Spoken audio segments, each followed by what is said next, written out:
Kalau kelamaan sampean dolim itu ganggu kiai lama-lama gitu.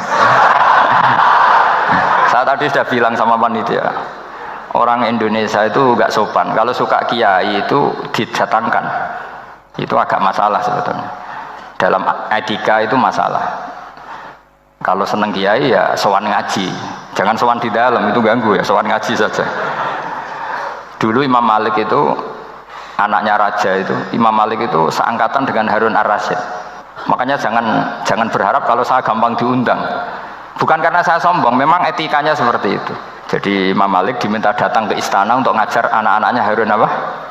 Ar-Rasyid. Masyhur Imam Malik tersinggung terus kata bilang, al ilmu yu'ta la ya'ti. Ilmu itu disowani bukan sowan. Akhirnya Harun ar-Rasyid minta anak-anaknya datang ngaji ke Imam Malik. Itu anak presiden. Imam Malik berani, al ilmu yu'ta la ya'ti. Tapi kalian beruntung karena saya hormat sama mbah-mbah saya di sini. Wong makom buyut saya itu ya berarti apa ya? Selatannya makamnya saya Ja'far Shadiq itu di situ kan ada makamnya Mbah Soleh, Mbah Maksum, itu mbah-mbah saya. Nah, makanya dulu saya ngaji di sini lama di Damaran itu. Maksudnya lama itu ya mungkin setahun.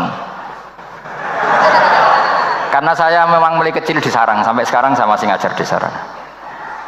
Tapi dulu cukup ya, karena saya kesini sudah hafal Quran, jadi hanya setor setiap hari satu juz, jadi cepat lah.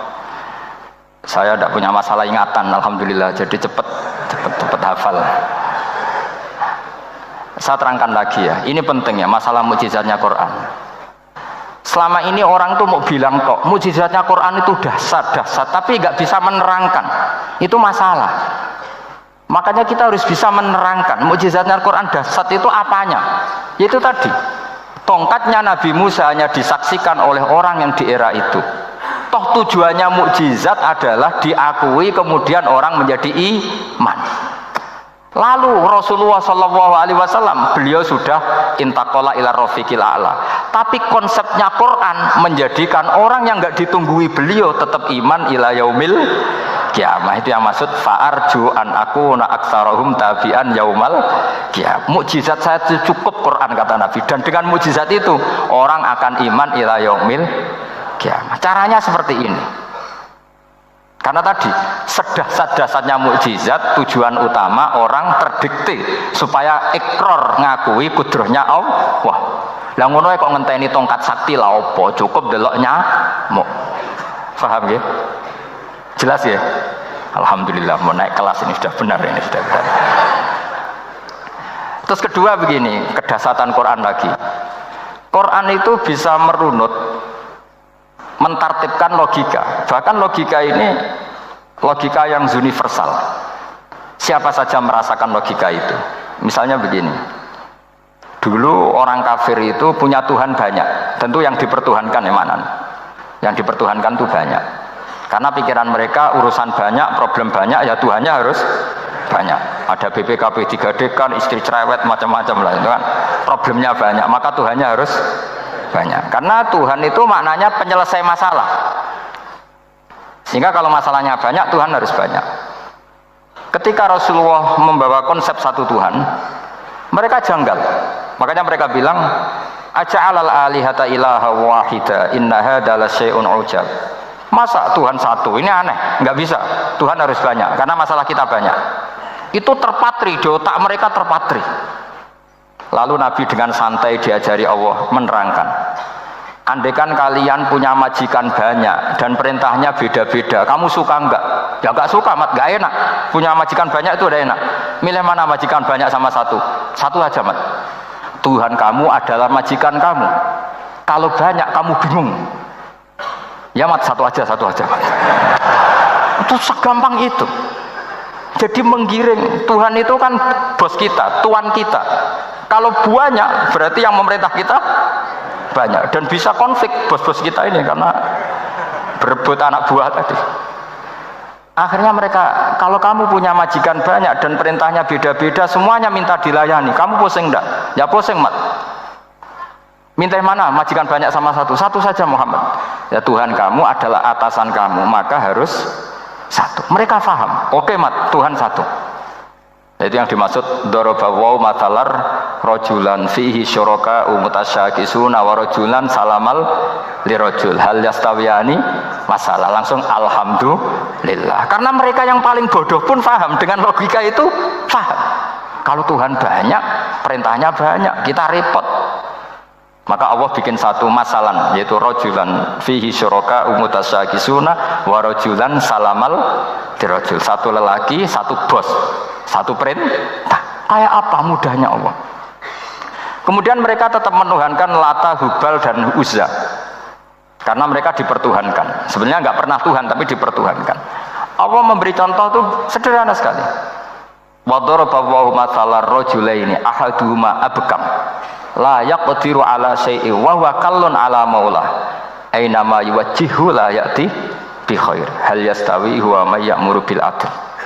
Kata Rasulullah, Lata itu menurut kamu apa? Ya Tuhan kami. Muhammad, Hubal ya Tuhan kami. Uzzah ya Tuhan kami. Lalu kalau mereka kotor ya saya mandikan. Kalau hidungnya coplok ya saya tata. Terus kata Rasulullah begini, kamu mau nggak punya budak atau pembantu yang buta, tuli, bisu? Kamu mau nggak punya pembantu loh ya, pembantu itu budak zaman dulu. Kamu mau nggak punya pembantu yang buta, yang tuli, yang bisu? Wah gak doyan mat, nggak apa pembantu ngono itu. Yang pembantu saja kamu tidak mau yang gitu kok malah punya bos begitu. Orang yang tuli, yang bisu, yang kopok, jadi pembantu saja nggak layak kok malah jadi pangeran. Paham ya?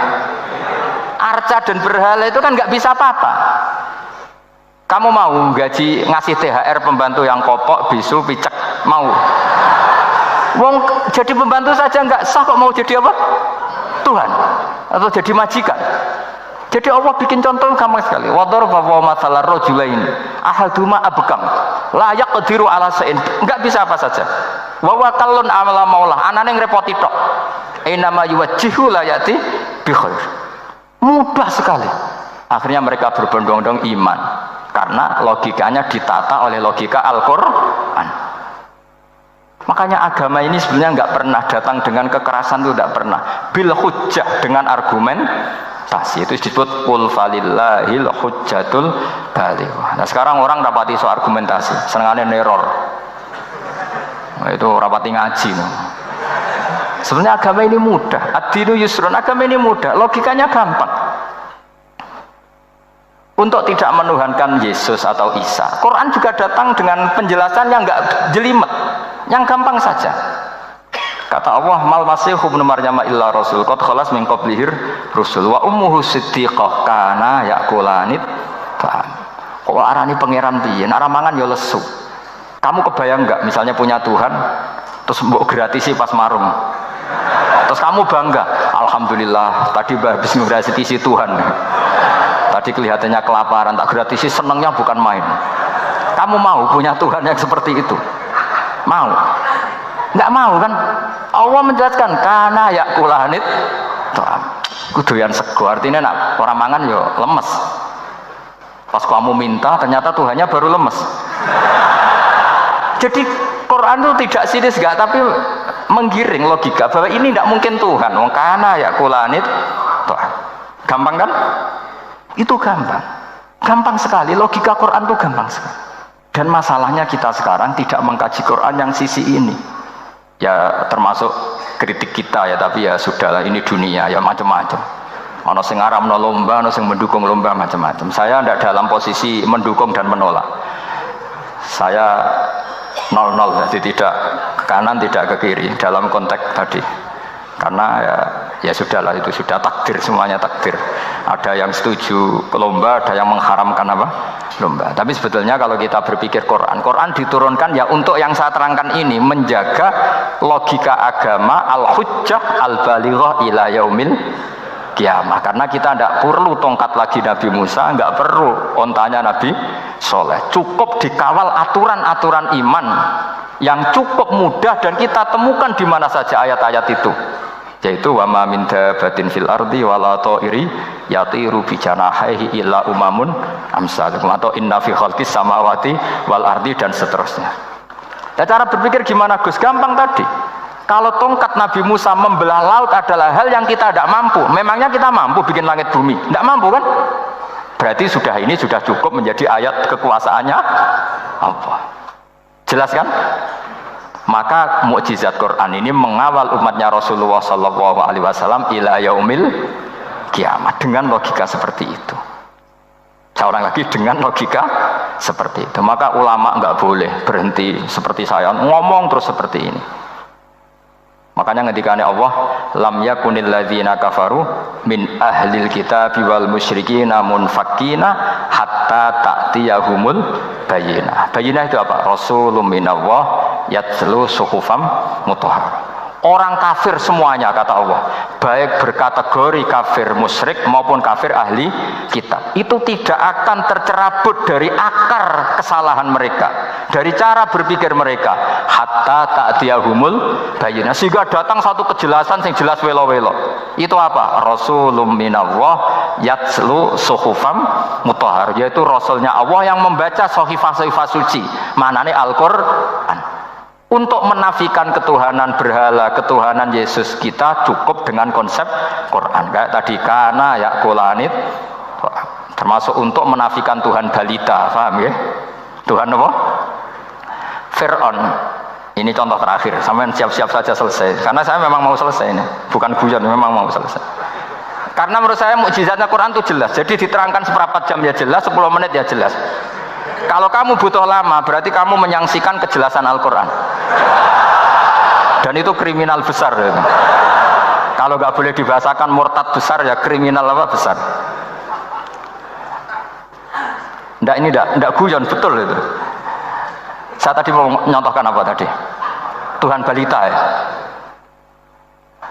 Fir'aun itu berdebat sama Nabi Musa. Singkat debat begini. Kalau nggak salah di juz 19, kalau nggak salah di surat Syu'ara. Dicari sendirilah. Pertama ditanya gini, Musa kamu kesini ada apa? Ya bawa konsep Tuhan. Yang jelas itu tidak kamu ya. Lalu Tuhan kamu siapa? Rabbus samawati wal ardi, yang menuhani langit dan bumi. Si Fir'aun masih berkelit.